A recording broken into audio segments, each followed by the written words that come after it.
Dawn on Tenere Day, and both armies are committed to battle at Pvalhof. The Grand Alliance has some 50,000 troops here, or within a few hours' march.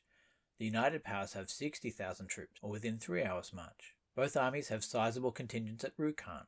The Crimsonians have 20,000 there, with orders to destroy the bridge and march to Pvalhof. They are 9 hours' march away. The Grand Alliance have 30,000 soldiers at Radka.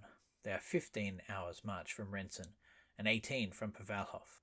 Blackcheddar has announced his plan to the army at an overnight council. 3 divisions, the 2nd, 6th and Manath, will hold at Pvalhof and withstand all attacks. 2 divisions, 5th and 4th, will march past the battle to the village of Little Woken and then south to the Rensen Bridge. 2 more divisions will detonate the bridge at Radka and then march to Pvalhof. With the entire army concentrated and the Grand Alliance trapped against the river, victory will be assured. Of course, sending 2 divisions on a wide flanking march will mean that the forces at Pvalhof will be outnumbered for much of the day. If Clapcutter can seize that opportunity, the United Powers could be defeated in detail. Blackcheddar simply says, "Do not fear, gentle mice. I will shoot anyone with fear in him." Clapcutter has plans of his own, to sow confusion and discord in the ranks of the enemy. To this end he will dispatch couriers dressed in the Crimsonian colours to deliver false messages and orders to distant commands. One of these arrives shortly after 9 o'clock, ordering the 3rd Division at Radka to turn about and follow the Cavalry Division to Pvalhof via the road to Verkhof. This will delay their arrival in the field by at least 3 hours. Another message to 5th Division ordering them to halt before reaching Rensen Bridge also slows that march for about 2 hours as the confusion is sorted out. But otherwise Clapcutter is determined to hold at Pvalhof, concentrate his artillery, and blast the Crimsonian columns as they advance. At 6 o'clock, the bridge at Radka explodes. 2 of the central spans are destroyed by barrels of gunpowder. Major General Whiskers McCabick of the Crimsonian 3rd Division waves his hat to the Grand Alliance forces across the river, then orders his columns to march away to Pvalhof. At a rapidly called meeting of the commanding generals, it is decided that the Grand Alliance troops here must march immediately to Rensen. No attempt is made to repair or cross the damaged bridge. The Ublicon Cavalry Division sets out immediately. They will ride rapidly and arrive exhausted at Rensen Bridge before the end of the day. At 7 o'clock, Blackcheddar orders the Manathian and 6th Division to attack on his left, their objective being to clear the Alliance troops from the Woken-Pvalhof road, so that 5th Division can march down to begin the flanking attack.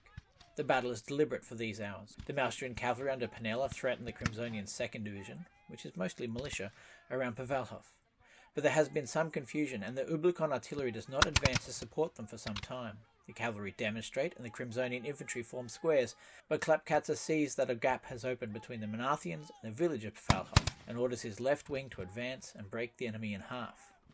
Blackcheddar is standing in that gap, and issues rapid orders to the last 3 brigades in 5th Division to halt their advance and move to fill the gap. 5th Division marches on, with only 2/3 of its strength. At midday, Clapcutter launches the Dunbaran cavalry and Ublicon infantry on this gap.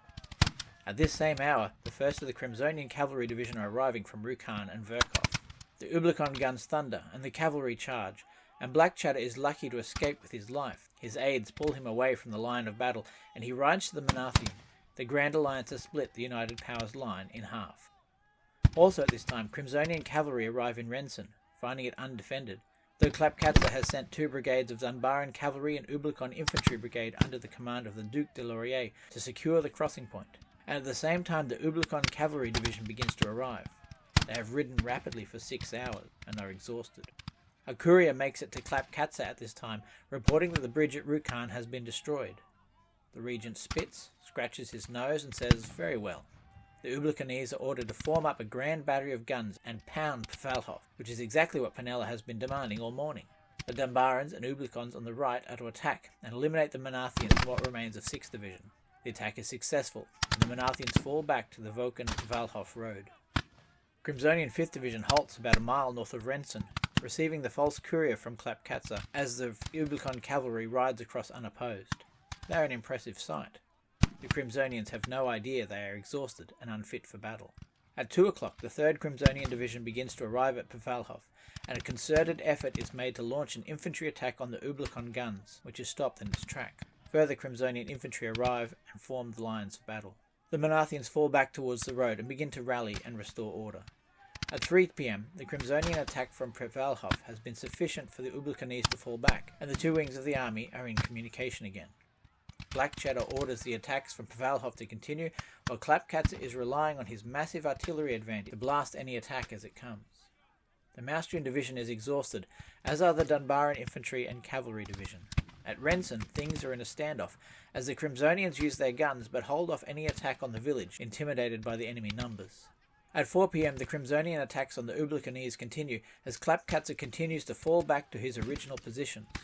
The gunfire is horrendous, and the Crimsonians take awful casualties, but rally, reform, and advance again. The Crimsonian superiority of numbers begins to tell. Columns of troops keep on arriving in Pvalhof, as they have done all day. And by 5 p.m. some Crimsonian infantry have made it across the Bleeding Mile to reach the Ublakon batteries. 2 are destroyed, before the Ublakon guards counterattack. Black Cheddar gives the order for a general advance on both wings. The Manathians advance with banners waving and Vice Admiral Remley leading the way, and they are mown down mercilessly by steady Ublakon volleys and artillery fire. Crimsonian 4th Division advances through Ublakon Grapeshot to reach the disrupted infantry but are pushed back, so 3rd Division advances into the enemy lines and are pushed back. At about 6 p.m, some of Penella's cavalry brigades are ordered to the centre of the Alliance line to drive back the enemy infantry. The Crimsonian cavalry on the flank sees this and begins a great charge and countercharge. An enormous cavalry battle erupts on the western flank. Penella's Valkyries do good service, and the Crimsonians are shattered over the course of the hour, for the Maustrian division is exhausted and will play no further part in the battle. Dunbaran cavalry in the centre charge Manathian infantry, but shatter. Another assault by 3rd Division is beaten back by disrupted Ublakon infantry. Over at Rensen, the 5th Division is again advancing, having received very stern orders from Black Cheddar. The Dunbaran cavalry attempt to spring a trap, but are beaten back by Manathian marine guards and regulars, and the Crimsonian cavalry countercharge and wipe out the Dunbaran raiders. It becomes clear that the Ublakon cavalry are exhausted and cannot resist. 5th Division advances on the bridge, as the Tiplev-Nazin contingent general arrives in advance of his troops to see what is going on. At 7 o'clock, with darkness closing in, Clapcatzer orders his troops to fall back and form yet another line of defence, back where they started the morning, between the lake and the forest. Crimsonian 3rd Division forms columns of attack and launches into the exhausted Dunbaran guards. They put up a solid defence but are overwhelmed, and the red columns charge onwards into the disrupted and exhausted units behind. At 8 o'clock there is a final charge, as Dunbaran infantry desperately fire captured Manathian guns, but the Crimsonians can smell victory and press onwards. As darkness begins to fall, the Duc de Laurier informs Clapcatzer that the Crimsonians hold Rensen. The army is cut off from its lines of retreat. White flags start to appear, and the guns fall silent. Clapcatzer sends out couriers asking for terms of surrender, and as the sun sets, the remnant of Crimsonian 1st Division begins to arrive on the field near Rensen. The Battle of Pvalhof is massive in scope and effect. The Maustrian loyalist infantry are taken as prisoners and will eventually be paroled. Penella and her vaunted Valkyries escape into the night, though they take over 50% casualties and are greatly diminished. Ublico and Dunbara are both forced to make peace with Crimsonia and Manath, paying reparations, and Ublico accepting Crimsonian occupation and Damalscratic reforms. The battle is, as another famous mouse once said, a close-run thing. There are many ways it could have gone differently. Black Cheddar's plan to send 5th Division to encircle the enemy and capture Rensen was risky, leaving the Grand Alliance to outnumber him at Pvalhof for most of the day. The early confusion between Penella and the Ublakon 2nd Division led to many missed opportunities.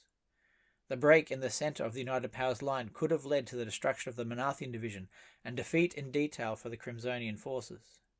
In the end, Black Cheddar and the Crimsonians were able to win the day, but at horrendous cost in dead and wounded. More than twice as many bodies on the field wear the Crimsonian red and Manathian naval blue as all the other nations combined.